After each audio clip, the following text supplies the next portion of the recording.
Here are three places you must see in Mexico in 2025, and they're not going to be the standard fare. So I'm not going to talk about places like Playa del Carmen, Cancun, Mexico City, and I'm not even going to talk about where I currently am, which is Guadalajara. Soak in those vibes real quick. Got some books over there, interesting. But I'm going to give you some more hidden destinations that are a little bit off the beaten path. So, with that said, let's go ahead and get on into it. The first place is going to be Merida.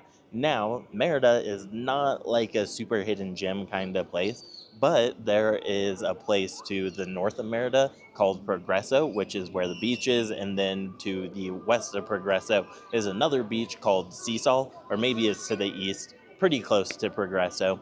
And then from there, you could even check out a place like Campeche, and that is more of a hidden gem than a place like Merida. Now, I will say Merida is amazing. It is beautiful, it is safe, and it has some of the best food in Mexico, in my opinion. I will share where the best food is in Mexico later on in this video, so you might want to stay tuned for that. I will caution you, the weather can get extremely hot in those summer months, so I probably wouldn't go to Merida at that time of the year, but I think it is a much better option than a place like Tulum or Cancun or Playa del Carmen, especially if the nightlife, let's just say, is not of your greatest concern. Merida also isn't exactly on the beach, but it's close enough where you can easily get access to the beach. And like I said, safe, clean, friendly people. Can't say enough great things about Merida, and it's an extremely, extremely beautiful city. It'll probably give you like Southern California vibes if I had to guess. Then next, let's go with Oaxaca, specifically Oaxaca City. This is also where the home of mezcal is. And if you don't know what mezcal is, it's like tequila. In fact, it is a type of tequila, or tequila is a type of mezcal, doesn't matter, but it has like a smoky flavor added to it. Absolutely amazing, and I'm pretty sure that's where mezcal was created, or if not, it's like where the best mezcal typically comes from in Mexico, is from the Oaxacan region. Absolutely amazing, and in my personal opinion, Oaxaca is where the best food in all of Mexico is.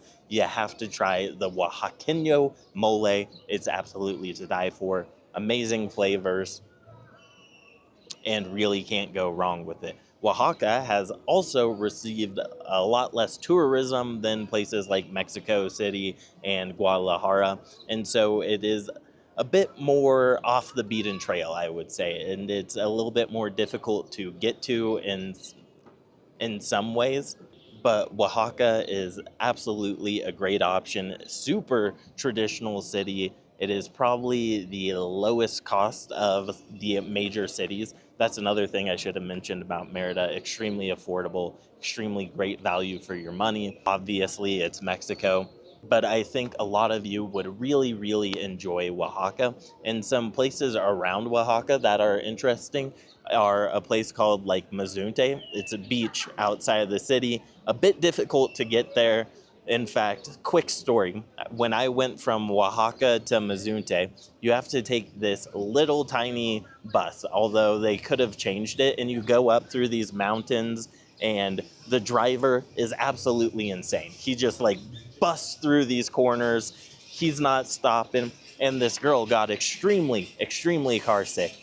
And the guy's like, I'm not stopping. And she rolls down the window while we're driving, and she just starts puking all over the place, which was obviously pretty disgusting. But she was not the only person who got extremely car sick. Let's just say that. No one else was like puking out the window. But yeah, that's something to be aware of. Although I think they did recently create another roadway or something like that. And it's kind of a long journey from Oaxaca to Mazunte. And there's another place right there that I can't remember off the top of my head.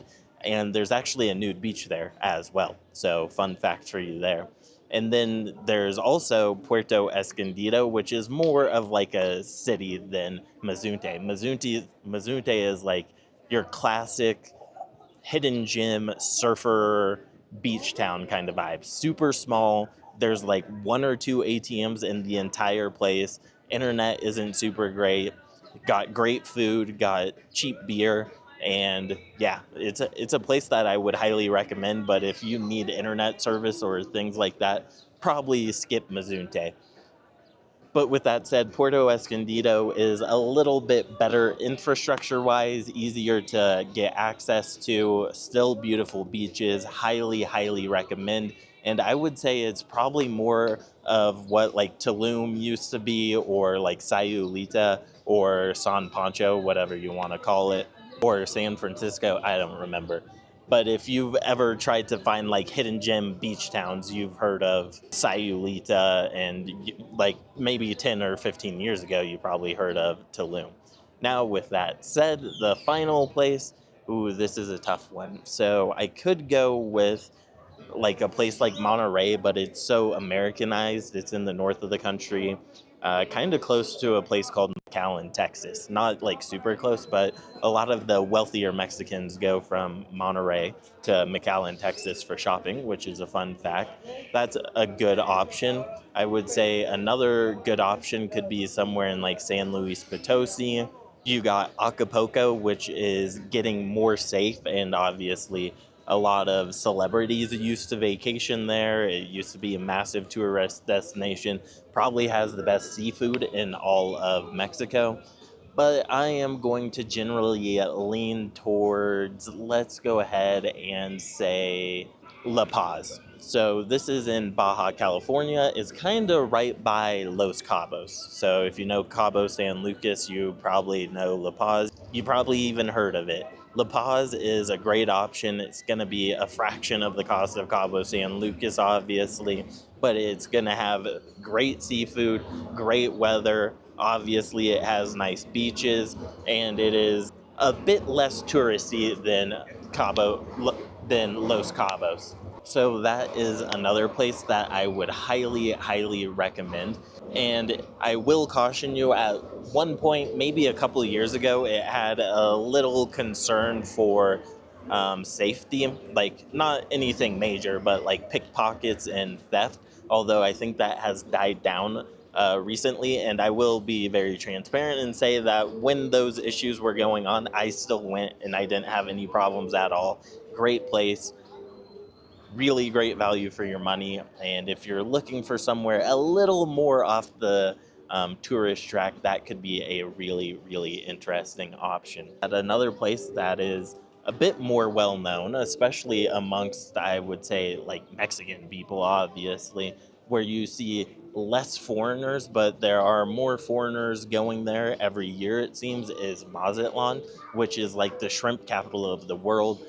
I personally love Mazatlan. My girlfriend loves Mazatlan. We were thinking about moving there at one point, and we still might get like a beach house there because we spend a lot of time there and specific times of the year, and it's probably more economical to get a like beach house there that we rent year round than just like keep paying for decent quality Airbnbs, which should give you a little sense of the value that could be had in Mazatlan.